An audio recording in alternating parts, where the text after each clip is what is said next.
Under the golden glow of the morning sun, the grand glass doors of Stanton Enterprises opened to another busy day. Employees rushed in polished suits, heels clicked on marble floors, and among them moved an unnoticed figure, Henry, the old janitor. His grey uniform and kind eyes blended into the background, just like he preferred. No one knew much about him except that he was quiet, punctual, and always humming an old tune while cleaning the lobby. But that ordinary morning shattered when a small voice echoed across the hall. "Help! Somebody, please!" Everyone froze.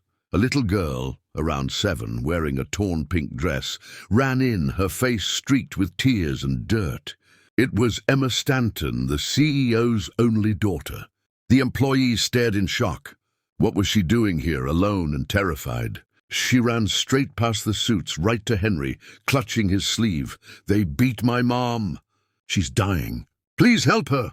The hall fell silent. Henry's mop clattered to the floor. For a second, the old man's expression changed. His calm eyes sharpened, as if a hidden part of him had suddenly awakened. "Where is she?" he asked gently, kneeling to her level. "In the parking lot. They hurt her. Please hurry." Without another word, Henry scooped the little girl into his arms and sprinted out of the building with a speed that stunned everyone. When they reached the underground parking area, they found Laura Stanton, the CEO's wife, slumped beside her car, blood on her temple, her breathing shallow. 2 security guards rushed behind Henry, but he didn't wait. He checked her pulse, tore off his sleeve, and pressed it against her wound with practiced precision. "Call an ambulance," someone yelled. Henry's voice was calm yet commanding. "No time. She's losing too much blood. I need someone to bring me the first aid kit and towels. Now." He lifted Laura's head carefully, checking her pupils. His hands moved with the confidence of someone who knew exactly what he was doing. He wasn't just a janitor at that moment. He was something else entirely.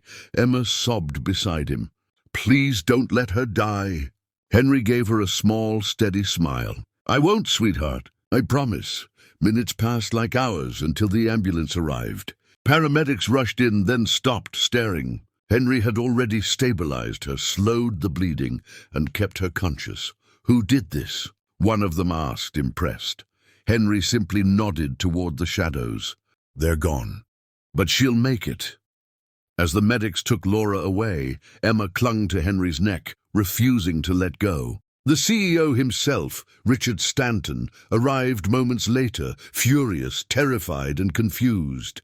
"What happened?" he demanded. Henry stood quietly, holding Emma's trembling hand. "Your wife was attacked, sir. She's on her way to the hospital." "Who are you?" Richard asked sharply. "How did you even—" Before he could finish, one of the paramedics turned back. "Whoever this man is, he probably saved her life. His field dressing is better than some of ours. You should thank him." Richard blinked. You're a janitor." Henry's face softened. "Used to be a combat medic. I've seen enough pain to last a lifetime. These days I prefer mops over blood." The CEO stood speechless. Around them, employees whispered guilt washing over their faces. They'd walk past Henry every day, never speaking, never noticing. Yet when it mattered most, he was the only one who stepped forward. Later that evening at the hospital, Laura opened her eyes. Emma was asleep beside her bed, clutching Henry's old cap. Richard stood at the doorway, his voice thick. "Henry, I owe you everything. I can't believe I didn't even know your full name." Henry smiled humbly. "That's all right, sir. People only notice what shines. I just clean the shine after." Richard shook his head. "Not anymore. From today, you're not just a janitor. You're family." Henry hesitated, then chuckled softly. "I already am, sir." This little one made sure of that. He looked at Emma, who smiled in her sleep. In the weeks that followed, Laura recovered completely. Security footage revealed 2 masked men, corporate rivals, behind the attack. They were caught, thanks to Henry's calm recall of every detail. The company changed after that day. The CEO built a new fund in Henry's name, the Silent Hands Foundation, to support unsung heroes who make a difference quietly. And every morning, as the employees entered, they didn't just rush past the janitor anymore. They greeted him, smiled at him, sometimes stopped to chat, because they had learned that sometimes the greatest hearts hide behind the simplest uniforms. One afternoon, as Henry polished the marble floor, Emma came running again, this time laughing. "Mr. Henry!" "Mum says dinner's ready. You promised you'd come." Henry looked up, his eyes warm. "Guess I can't say no to my boss's little girl." He put away his mop, took her hand, and together they walked out into the golden light. Two unlikely friends who had reminded an entire world that kindness, not titles, defines a person's worth. That evening, the Stanton mansion glowed with soft light as laughter echoed through the hall for the first time in months. Henry sat at the long dinner table, looking slightly out of place among the polished silverware and expensive china. Emma sat right beside him, proudly showing off the bandage she'd stuck on his finger earlier that day. Laura smiled from across the table, her face pale but peaceful. "Henry, I don't know how to thank you. The doctors said if you hadn't acted that fast." Henry shook his head gently. "You don't need to thank me, ma'am. I just did what anyone should do when someone needs help." Richard leaned forward, his voice sincere for once. "No, not anyone would have done what you did. You ran toward danger when everyone else froze. That's not something you learn in any boardroom." Henry smiled quietly. "I suppose I've had my fair share of dangerous moments. But saving someone's life, that's what truly matters." The room fell silent for a moment, everyone realizing how much they had overlooked him all those years. Emma, noticing the silence, suddenly reached under the table and held Henry's hand. "You're my hero," she whispered. Henry's throat tightened. He wasn't used to those words anymore. They reminded him of another time, another battlefield, where being called a hero came with too much pain. Later that night, as he prepared to leave, Richard stopped him at the door. "Henry," he said softly, "I looked into your record. You served in the 7th Medical Battalion. You saved dozens of lives. Why didn't you ever tell anyone?" Henry looked at him with a faint, tired smile. "Because, sir, I wasn't looking for applause. I just wanted a quiet job where I could still do good in small ways. Sometimes cleaning a floor gives me more peace than fighting a war ever did." Richard nodded slowly. "You have more honor than most men I know."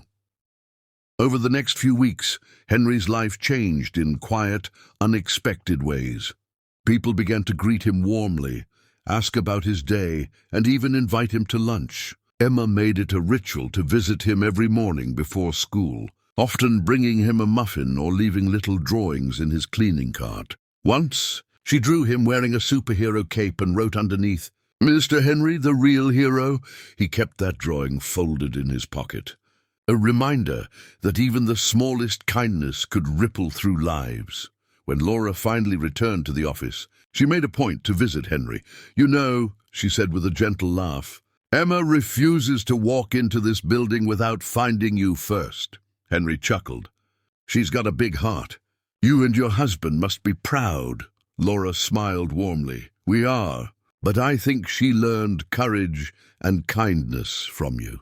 One afternoon, Richard called everyone into the main hall for an announcement. The company had decided to launch a new internal program, training employees in first aid, crisis response, and community outreach. It would be led by none other than Henry.